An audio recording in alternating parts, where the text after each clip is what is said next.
நற்செய்தி வாசகத்திலே கபிரியேல் வானதூதர் கன்னிமரியாவுக்கு மங்கள வாழ்த்து சொன்னதை பற்றி தியானிக்க இருக்கிறோம். பிரியமானவர்களே, இந்த நிகழ்வை நாம் நமதாக்கிக் கொள்ள வேண்டும். வருடந்தோறும் இந்த நிகழ்வை பற்றி நாம் வாசிக்க கேட்டுக்கொண்டுதான் இருக்கிறோம். அதை வாசிக்கின்ற பொழுது அந்த வார்த்தை எனக்குள் என்ன ஏற்படுத்துகின்றது, என்ன மாற்றத்தை ஏற்படுத்துகிறது என்பதை சிந்திக்க கடமைப்பட்டவராக இருக்கிறோம்.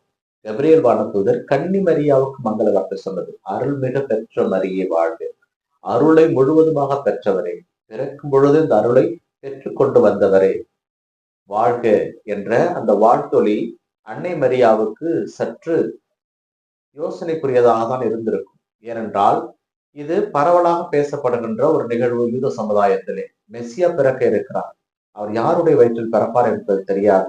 அதனால் அனைத்து பெண்களும் மெஸ்ஸியா என் வயிற்றில் பிறந்து விட மாட்டாரா என்ற ஏக்க பெருமூச்சல் இருந்ததாக யூத பாரம்பரியம் சொல்லும். ஆனால் அன்னை மரியாவுக்கு கபிரியேல் வானதூதர் இந்த வார்த்தைகள் எல்லாம் சொன்ன போது அவர் கலங்கி நின்றதாக லூக்கா நற்செய்தியாளர் பதிவு செய்கிறார்.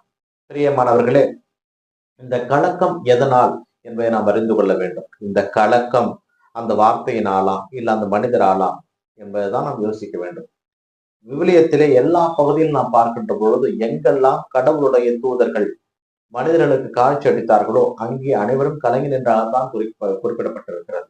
நீதித்தலைவர் புத்தகத்திலே மனோவாகுடைய மனைவி ஆண்டவருடைய தூதர் வந்த பொழுது அவரை பார்த்து கலங்கியதாகத்தான் சொல்லப்பட்டிருக்கிறது.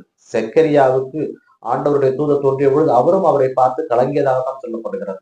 இந்த நிகழ்வை எல்லாம் பார்க்கின்ற பொழுது அந்த பயம், கடவுள் மீது இருக்கின்ற பயத்தை தான் இங்கே கலங்கி நின்றார் என்று குறிப்பிடுகிறார்கள். ஏனென்றால் அன்னை மரியாவும் அனைத்துக்கும் ஆயத்தமாகத்தான் இருந்திருப்பார். இருந்தாலும் அந்த பிறக்க போகின்ற மெஸ்ஸியா எப்படி பிறப்பார் என்ற நிகழ்வு அவர்களுக்கு தெரியாமல் இருந்திருக்கும். அதனால்தான் நீ கருவுற்று ஒரு மகனை பெற்றெடுப்பாய், அவருக்கு இயேசு என்று பெயரிடுவீர், உன்னத கடவுளுடைய வல்லமை உன் மீது நிழலிடும் என்று சொல்லுகின்ற பொழுது அன்னை மரியா இது எப்படி நிகழும், நான் கண்ணி ஆயிற்று, இந்த ஒரு கேள்வியை மட்டும்தான் அவரிடம் அவர் கேட்டார்.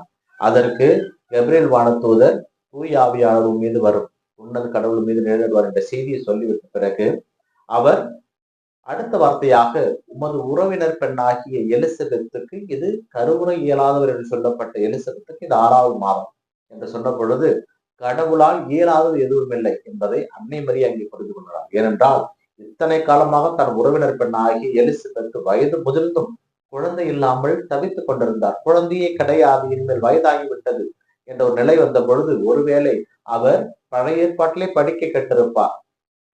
சாராவுக்கு 90 வயதிலே குழந்தை பெற்றார், கடவுள் மாட்சி அங்கே பெரிதாக இருந்தது என்று.